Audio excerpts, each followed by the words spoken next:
ન્યૂઝમાં આપનું સ્વાગત છે। ગરમીમાં રાહત તલોદ સામૂહિક આરોગ્ય કેન્દ્ર ખાતે વકીલ રાજુભાઈ પંડ્યાના સહયોગથી છાશ વિતરણ કરાયું। ઉનાળાની ઋતુને લઈને કાળઝાળ ગરમીથી બચી શકાય તે હેતુથી દાતાશ્રીના સહયોગથી સામૂહિક આરોગ્ય કેન્દ્ર તલોદ ખાતે છાશ વિતરણ કરવામાં આવ્યું હતું।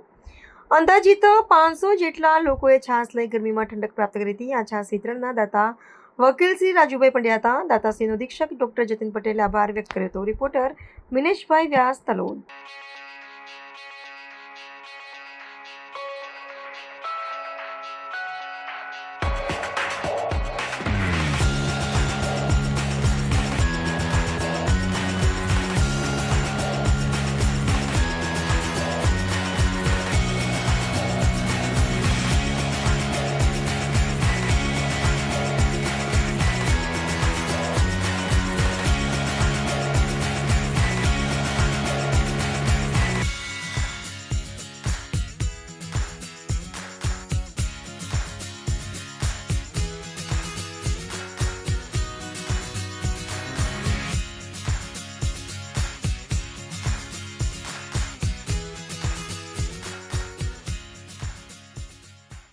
આવા ન્યૂઝ જોવા માટે સાબર આવાઝ યુટ્યુબ ચેનલને સબસ્ક્રાઇબ કરો અને લાઇક કરો, જેથી હવે પછીના દરેક સમાચાર સબસ્ક્રાઇબ કરેલા હશે તેઓને નવા સમાચારની માહિતી મળી જશે।